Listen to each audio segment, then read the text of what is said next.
In this video, I want to share with you guys a collection of Blender nature assets that probably went under your radar.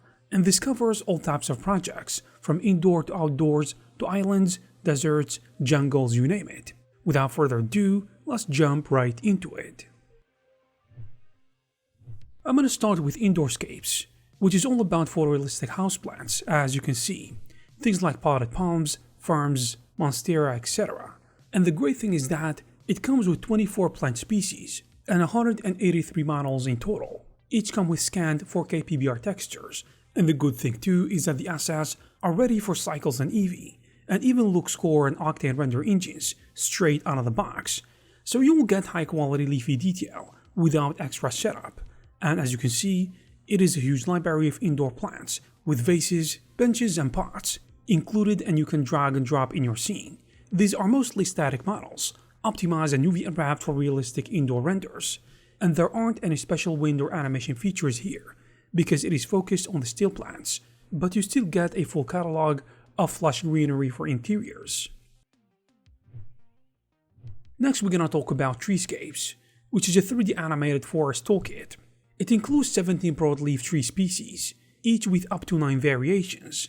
Every tree comes in 3 wind states: static, still but responds to wind, and fully dynamic continuously swaying, with looped animations at about 100 frames at 30 FPS. There is even a free LODify add-on, and with just 2 clicks, you can replace the trees with low poly proxy versions and speed up the viewport. You also get the Terrascape Manager asset browser, so adjusting things like scale, rotation and wind speed is actually super easy, and it even shows wind direction in the viewport. By the way, all the materials use principled BSDF shaders, and they are ready for Cycles and Eevee, so these animated trees can look great immediately. On the other hand, the Islandscapes is a tropical plant pack. It contains a wide variety of palms, banana trees, large ferns, and other lush island foliage. I would say this is essentially useful or needed to populate a tropical beach or even a jungle scene, if you're working on such projects. And just like Terrascapes, these models are animated. You have static plants in addition to different versions rigged to sway in the breeze. The pack integrates with the Terrascape Manager, so you can randomize scale in addition to rotation, or use presets to drop objects onto surfaces easily. There is also built-in wind control, and you've got sliders for wind speed and direction, which lets you tweak how fast the leaves flutter. And if you're building a huge scene, the included LOD support helps you keep Blender snappy, basically it turns full meshes into lightweight proxies. On the other side of the spectrum, Desertscapes offers realistic arid plant assets for desert scenes. Actually, just thinking about what plants would be there is hard to do.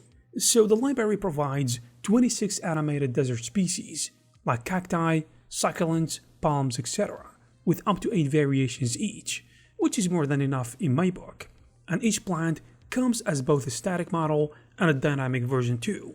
The dynamic ones can loop smoothly, 150 frame animation loops, so you can simulate a gentle breeze through the cacti.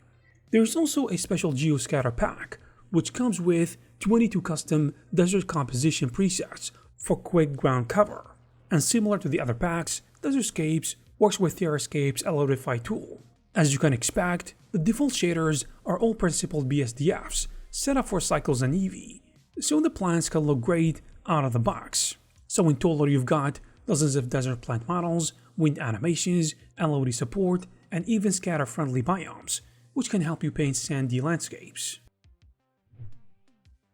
On the other hand, Grasscapes is the ultimate grass and lawn pack from this developer. It includes 25 ornamental grass species, each with up to 8 unique models, so when you are making your fields, they don't look tiled or repetitive. Every grass has 3 modes: static, a still mode that bends with the wind, and a fully animated swaying version.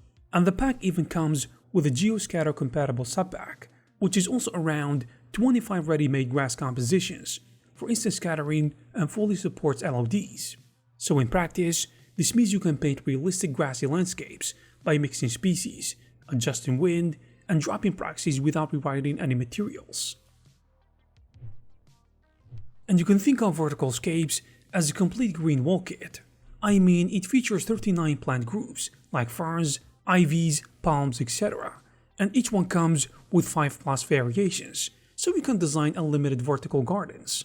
The asset includes 3 pre-made biomes, and I think this will help you make seamless wall layouts for Blender's particle system that you can mix and match. Just UV map your wall and the plants cover it for you. And the performance can be addressed via proxies, because every plant has a low poly version, so you can switch to box or instance mode and fly through even dense scenes. And material control is also first class. I mean, the nodes allow easy tweaks, hue, saturation, brightness, etc. And similar to the others, everything uses Principled BSDF, so switching between cycles or Eevee is actually straightforward. Junglescapes, on the other hand, is a rainforest vegetation pack. It includes 27 tropical plant species, like trees, shrubs, grasses, and large foliage, with 14 to 15 variations for each, which is more than enough. So jungle scenes can look rich and non-repetitive. As with the other packs, each plant has static and dynamic versions. Last but not least, you have Creeperscapes, which is the vine and ivy collection. This is great for walls and overgrowth. It contains 21 creepy and vine species, over 437 models in total, with up to 45 variations each. The plants are built in patches of vines so you can bend and scatter freely, and each pack uses smart shaders. For example, all the vines share a single mixture texture that randomly varies leaf color, simulating yellowing or variegation, without manual vortex painting. And this pack doesn't only focus on animation. Instead, it gives you lots of details, like hanging vines and ground covers, so in practice, Creeperscapes can let you quickly drape ivy or sprawling plants along paths and walls, with realistic detail and easy color variation. And there you have it, guys. If you like what you see, you will find all the necessary links in the description. Thank you guys very much for watching, and I will see you in the next one.